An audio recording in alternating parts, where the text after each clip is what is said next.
Hi colleagues, welcome to episode 26 of ImpactEd. Today we're really excited to bring you our next instalment in our how-to series, and today we're looking at how to get a principal job. Yeah, and again, don't fret, it's not easy. If it was easy, we'd all do it. We set out here to start talking about, through ImpactEd, we've been mainly concerned with school excellence in action and planning and so on. And we've had lots of requests for this particular content, but when you see the connections between what we've been talking about for the last 10 weeks or so and the 6 general selection criteria, I think you'll be amazed at how closely this work lines up. I think so, James. So let's jump into the first part. James, we've had this discussion many times, and I believe a leader must absolutely know what they stand for, and I believe a good principal should regularly stand up in front of their students, their staff and their community and espouse their own educational philosophy. And I think for anybody who's applying to be a principal, this is the starting point. Yeah. If you don't know what you stand for, it won't come out. It won't come through. And when we talk later about the general selection criteria, criteria 1 is where those with a strong educational philosophy will shine. And if you haven't got that together, go and sort it out before you put pen to paper. Yep. And I'll throw one of mine up on the website just as an example for anyone who's interested. Okay, so looking at aspiring leaders, James, the first question that many people want to know is, what does the panel composition look like for a principal position? The number of people on a panel can vary depending on the context of the school. But you've got to think of the major stakeholders, and if you can just think of the major stakeholders, you're going to get your panel composition. Yep. So, teacher rep? Yes. Well, staff rep. Convener? The director, I'll certainly be there. Yeah. You're probably going to have a representative from the community, so a P&C rep. And depending on the community... Well, if we've got more than 20% Aboriginal or 20 Aboriginal students, then we absolutely have a member from the AECG, and we can also have any other special interest group, although that is fairly rare in our environment. And finally, there's going to be a colleague stakeholder, so someone with the same or higher level position. So if it's a principal's position, it will be a principal, generally from another network. Yep. And you make a really good point, James, because while we're talking about pitching at a principal level, everything that we're talking about could drop down to a deputy principal, a head teacher or AP. Mm-hmm. So when we look at the process, there are 3 components. We've got the written application, the referees, and finally the interview process. And each of those components being weighted equally. I'll let you do the talking and I'll jump in with... And look, and you should stay true to that too, because it is a third weighting each. And there are times when, even at the end of that process, it's like you can't get a struck match between 2 candidates and it's difficult, but you do need to consider all parts of the process. So if we talk about the application format, and this is tripping people up at the moment because it's changed quite significantly. We've got 2 different sections, the general criteria and the specific criteria. And James, we're both of the same opinion that the general criteria should be included in the application first. The way I unpack it is I consider the general criteria describes why an applicant is suitable to be a principal, and the specific criteria helps the panel decide why they're a fit for a particular context. Right, and it's important to note that those are our opinions about which one comes first. But I follow your logic, and I've always, when I'm reading applications, I go to the general selection criteria first, and I say, is this person up to this role? And then if we get a pool of people who are they up to this particular school? Yeah. And while you say it's our opinion, obviously we're right, but if you're applying in a patch that's not ours, I strongly advise you to ask the panel convener. It's really important that of those criteria, so we've got 6 general and then an unspecified number of specific until the panel gets together. Each component is weighted equally. In the general criteria, we've got 3 pages to do the 6 criteria, which obviously works out to be roughly half a page each. At times you'll see somebody write nearly a full page on a criteria and then give you 3 lines. Just means they cannot possibly meet that criteria to the same level as others and very unlikely to get through. So whilst the half a page per general criteria isn't an exact measurement, you wouldn't want to go too far from it. Yeah, and look, there's a trap to fall into here. You might have more to talk about in a particular criteria than in others, and so you weight it more heavily. But remember, we're after a whole person. We're not after someone with a single skill set. It's a multifaceted skill set to principal a school. And in the specific criteria, you get a page per criteria. There are fixed sizes in terms of font and measurement. It's listed with the application. Make sure you read it. And finally, when you put your application in, convert it to a PDF so that when we print it out, it looks exactly the way you intended. Okay, so James, this is a component that I think way too many people miss. Yeah, don't go off trying to sell yourself without understanding the customer. Yep, before you put pen to paper, you need to analyse what the school needs are. Now, the starting point there is to grab the annual report and read it, and I mean really read it. Look at, I always use a highlighter, green highlight to highlight the things where I believe the school's performing really well, red where it's underperforming, and orange if I've got concerns that I would want to investigate further. I then look at the school plan, look at the journey the school's been on, try and look at the impact that's resulted, and also you've got things like the My School website, so you can do a comparison with similar schools, and also useful to jump on and have a look at the newsletter or school website because they're often a rich source of information. Often schools are in a suburb or a small town or whatever it is. There's also peripheral information just out there for free. So, you know, if you're looking to go to Upper Kumbukta West, jump on Facebook, see if there's a community page. You know, get a little bit of a flavour or context for that community so that you go into your process with an understanding of the people who will potentially work with and through you at the school. Once you've worked out what you believe the school needs, you need to flavour your application with that. And when I hear people say, oh, I've already got my general criteria done, I'm just waiting for a school to come up and do the specific criteria, I always think they're never going to get a job. That school needs to be right from general criteria 1 through the last specific criteria. And you need to pitch what you're going to do. And my personal preference is I like people that are quite bold and strong and they present their vision for their school through their application, because when you're reading 30 or 40 applications, that's often the point of difference for me. And you might, I probably differ from you a little bit there.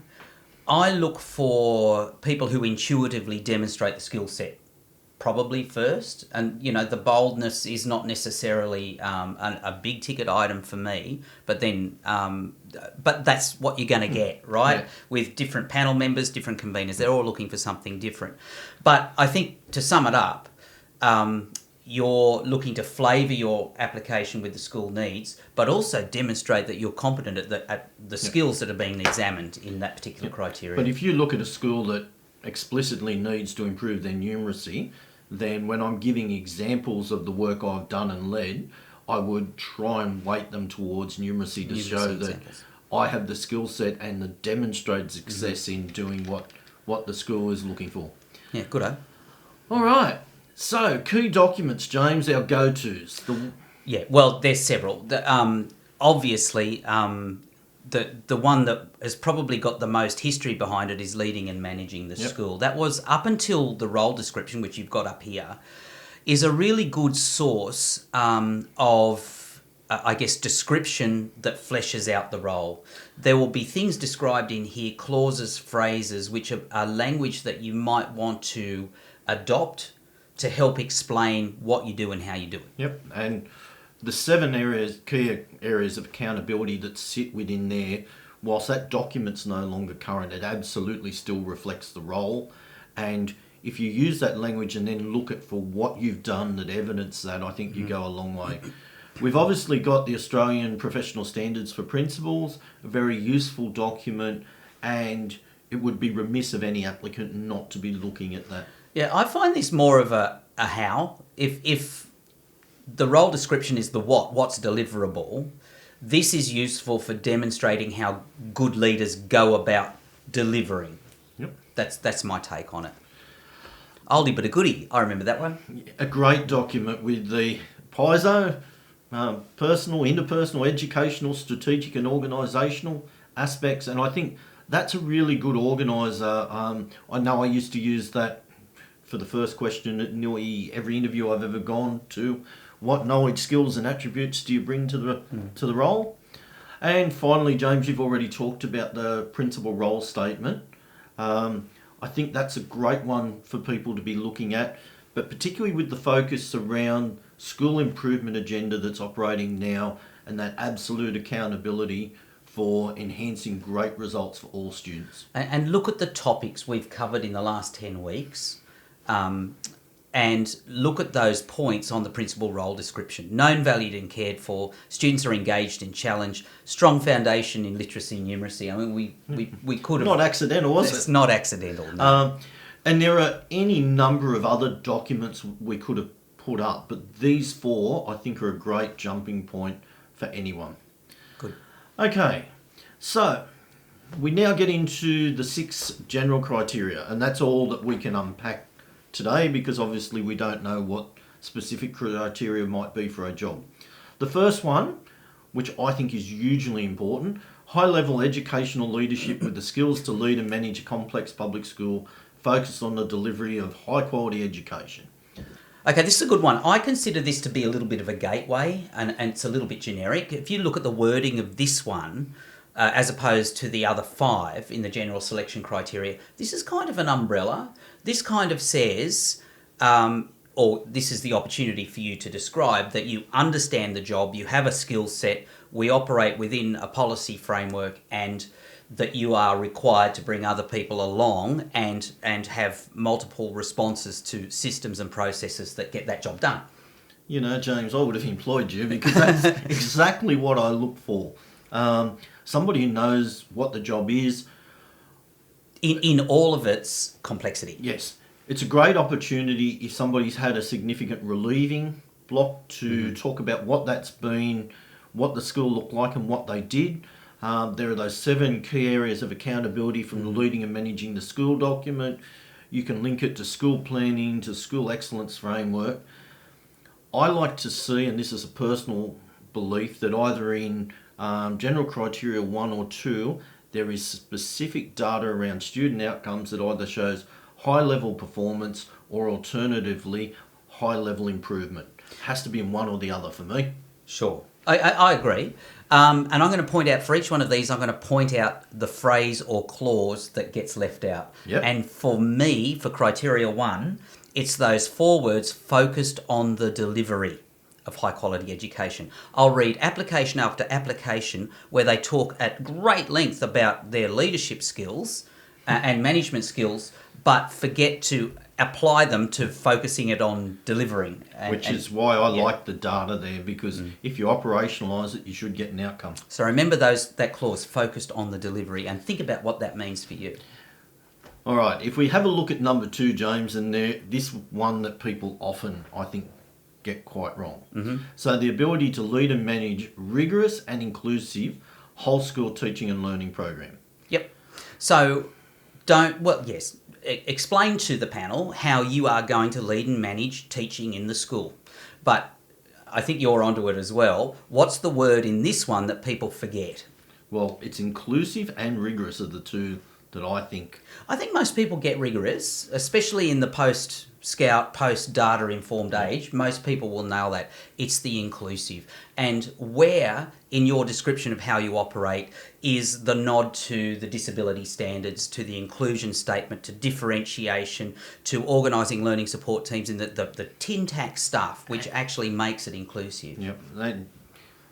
Also gifted and high potential. So I'd like to see a description around, if it's a primary school, a K-6 curriculum continuum that caters from those with additional learning needs through to gifted and high potential, links to learning support team, intervention practices, then I think for each of the criteria, you should be thinking around what are the key policies and what are the key bits of legislation. You spoke about Disability Standard for Education 2005 a second ago.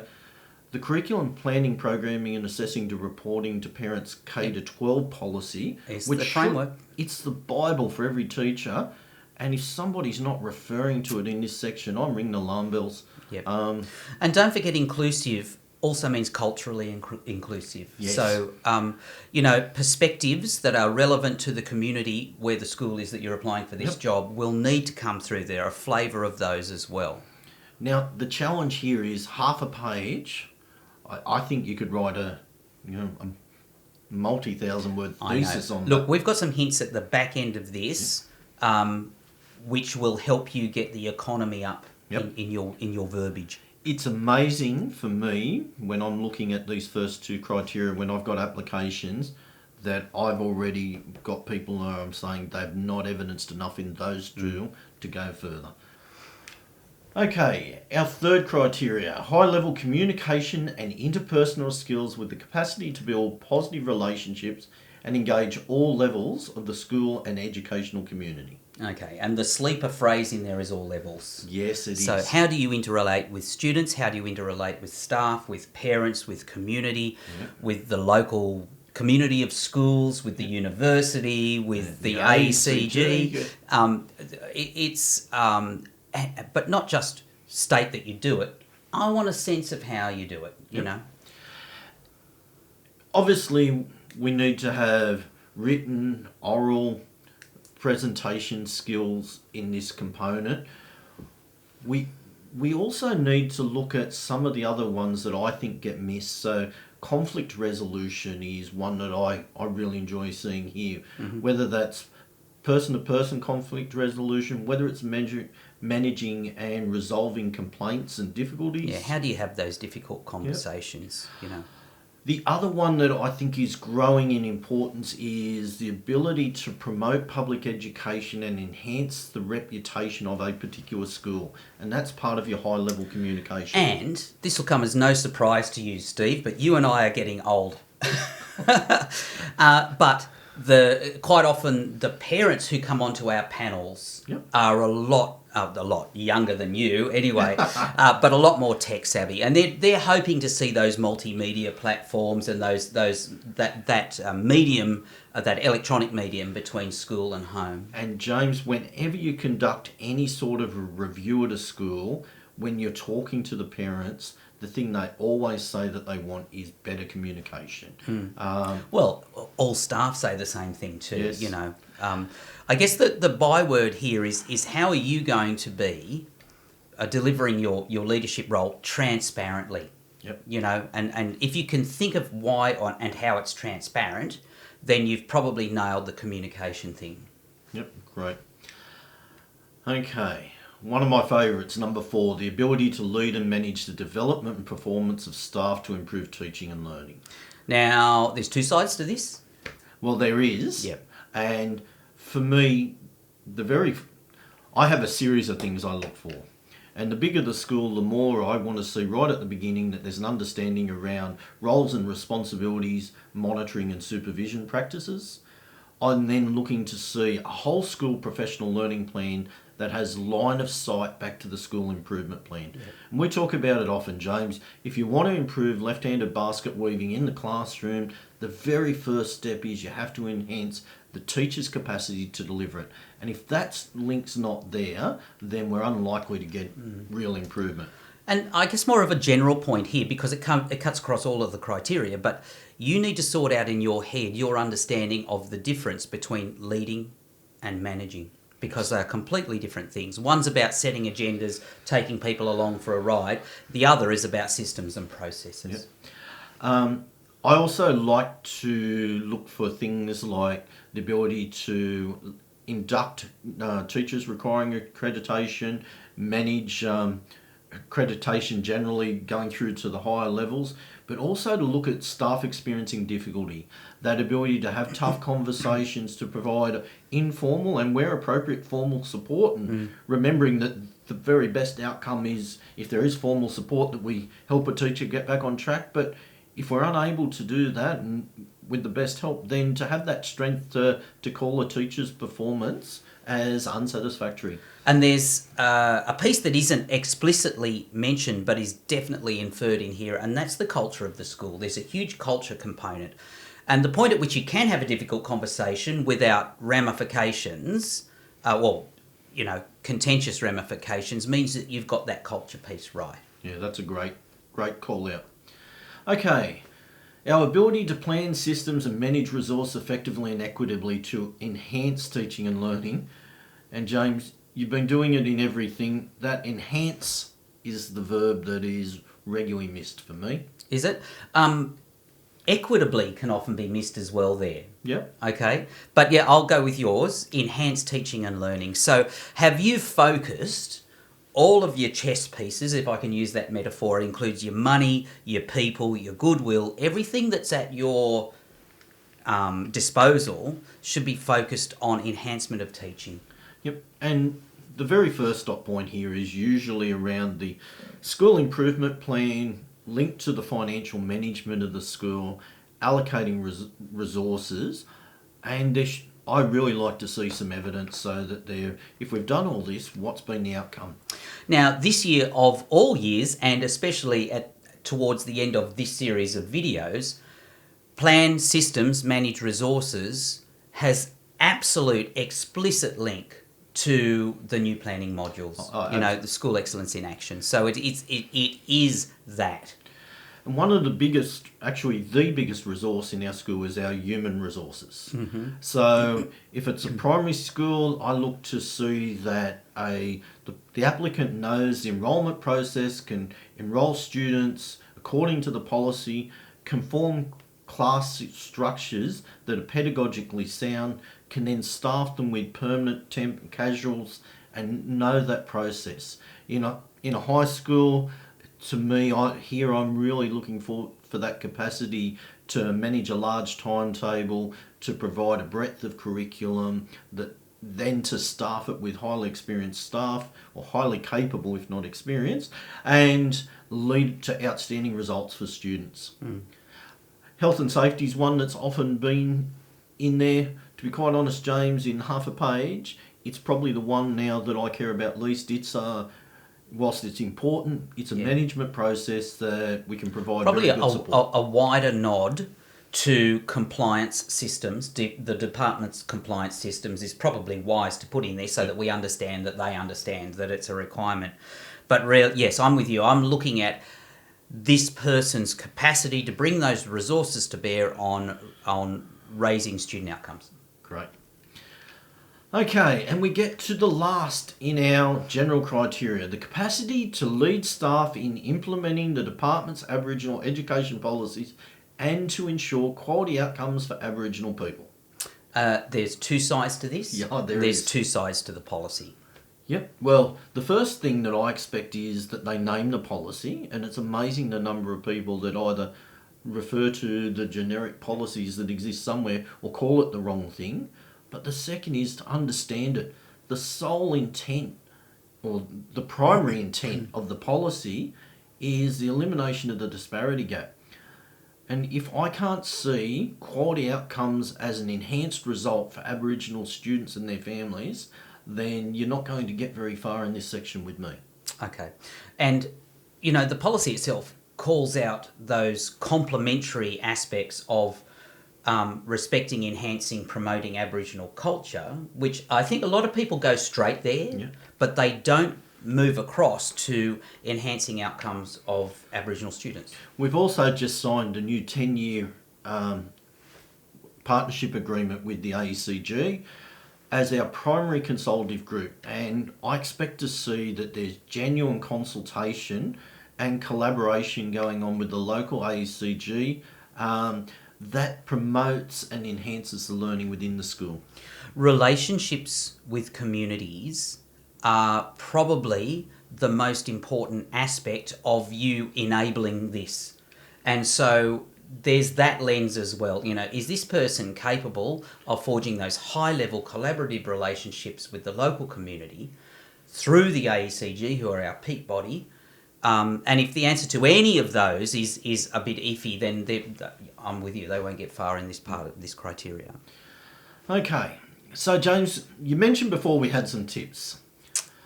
First one that I'm really quite explicit around is evidence. If somebody describes a wonderful process but stops there, when I read it, my response is, so what? Yep.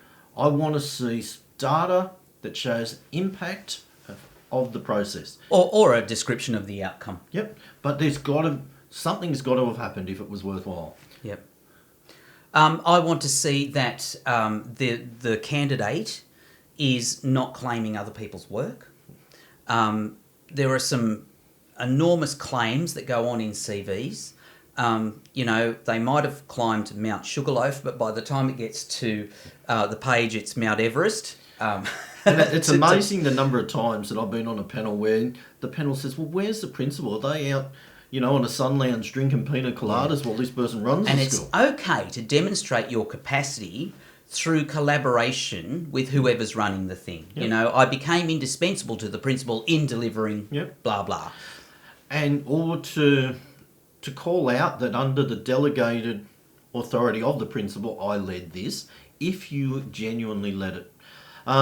Accuracy, one of the quickest ways to find yourself on the cutting room floor is to lie in an application. If you overstate what you did, if you tell a furphy... Well, if I will often ask a specific question of a referee, just to check, cross-check and verify. Yep, good point. Capacity is obviously one of our key areas. Through the application, one of the things that we're looking for, we want a fabulous leader, but a fabulous leader builds capacity in others. And so describing a process that shows that you take people with you and you build a sustainable practice that can last post your tenure. This one's one of my favourites. So I borrowed this one from Louise Gallagher, director of beautiful Lake Macquarie North. She refers to it as the pirate syndrome. And for those who aren't familiar with that, it's when you read an application and it's I. I call it, and I give this explicit feedback to people, I call it I, me, mine. Yep. I have diligently led my initiative, my results, my school, my this, my that, I, my, me. There is, and I said a while ago, we can help you with the economy of verbiage. And if you get rid of the I, me, mines, then you can create one of those, or cut down a paragraph of I, me, mine can easily become demonstrated capacity to blah with the outcomes of blah. And you can replace a whole paragraph with something like that. And if it's accurate and concise and gets straight to the point, you're actually doing the panel a favour in getting an understanding. Research. You can't talk volumes about research in the half paragraphs of the general criteria. However, where it's relevant, you need to explicitly identify what you're basing your statements on. It's not enough, if I had $1 for every time I read evidence-based practice, good, which one? Yeah, okay. We use visible learning. Or best practice, just best practice. People say, I instituted best practice in left-handed basket weaving. Yeah. And we know we did. Well, you wrote the paper, right? But yeah, we need a clear understanding of what you're referring to, because it might be old research. Yep. It might be discredited research. Yeah. We've put in their policy. We called it out before that as you're going through, you need to think about any key policies or pieces of legislation that you should be covering off on. We didn't talk about, child protection, for example, and it's certainly one that... Look, reference to policy is important, probably as a blanket statement in all 6 criteria. Yeah, and particularly it can drop into area 1, and we've just spoken about legislation. Steve, that brings us to referees. Yep, causes a huge amount of angst and consideration for people, who they should have and what their purpose is. James, one that I use often 2 different aspects of questioning when I'm going to referees. One is I go diving for extra information if they've missed something. It might be that they haven't described that they're very collaborative, and so I'll ask questions of their referee. Or alternatively, I'm trying to prove or disprove a claim. So James Brigden identified in his application that he invented left-handed basket weaving. Is that the case? Can you describe how that looked? Or where were you when James was inventing left-handed basket weaving? Because as principal, that's your role. Yes. But anyway, we're not being intentionally flippant there, but it's really important that the referee understands your work. The first thing we ask is, have you read the application and can you vouch for the accuracy of it, or words to that effect? One of the mistakes that we see way too regularly is people go looking for titles. They'll ask the executive director because they've met them twice if they'll be a referee. When we drill them and say, can you describe their practice on that you've observed on a daily basis, they can't provide the level of information we're looking for. And the panel wants to know what sort of person you are, how you react in different situations, and if your referee is too far removed from you and your work, they will not deliver on the crucial 1/3 of your consideration, because referee's word is 1/3 of the equation. And need to be really careful. If you're asking a classroom teacher to be a referee when you're going for a principal position, do they really understand what's in the role and can they talk to it? One of the suggestions I always give people when they're considering referees is go up to the referee and ask them, if you were my referee, what would you say are my strengths? Where would you say my gaps are? Some referees don't like to be honest to the person, which is not ethical behaviour. No.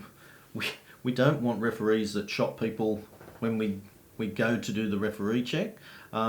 So you should know what your referee is going to say about you. Sure. I like this idea of making a claim. You have the opportunity to put a cover letter in. It's a great opportunity to make a claim for the position.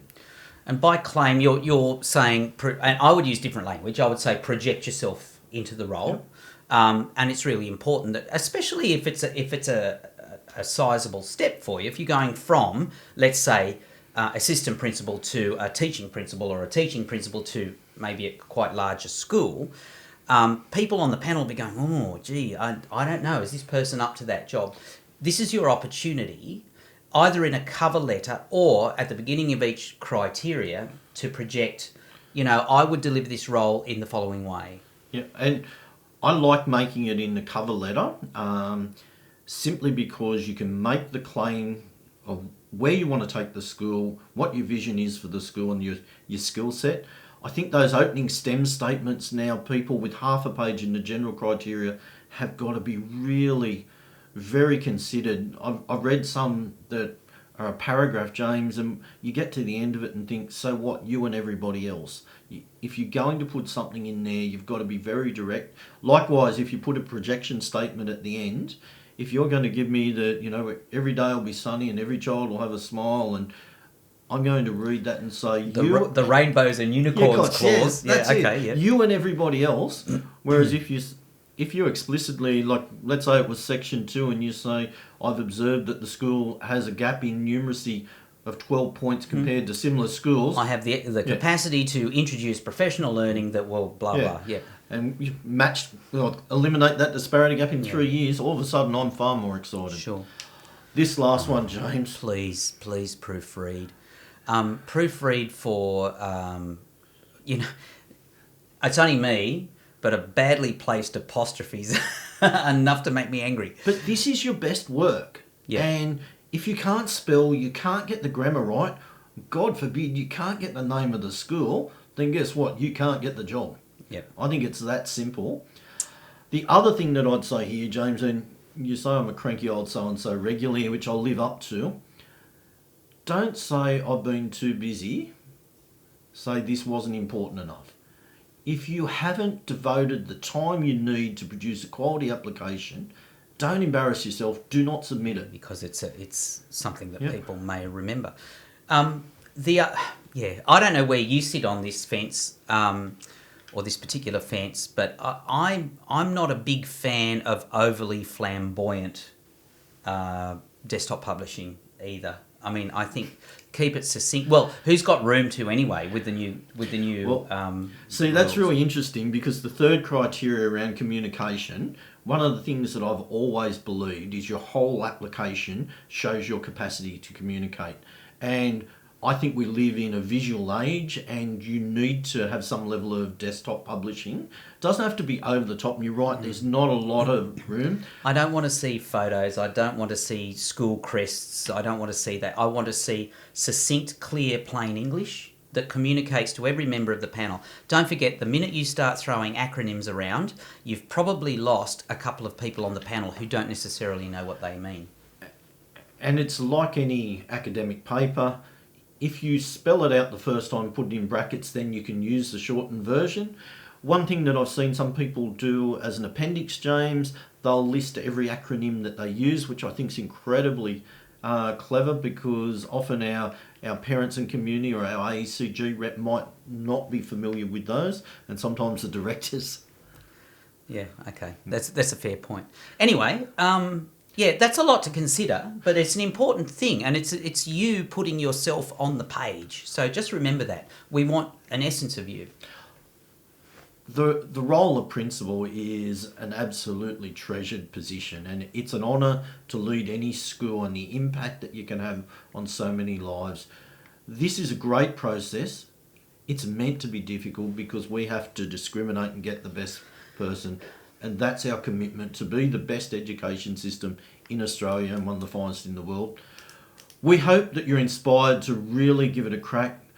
Get out, choose a brains trust, get some feedback on your first go at writing, and when you do submit an application, if in the event that you're unsuccessful, and remember that if 30 people apply, only one will be successful, seek feedback from the convener, but take notice of it. Don't submit a second application where you haven't shown that you've adhered to the advice you've been given. All right, James. And on that note, keep swimming, colleagues. Just keep swimming. Bye.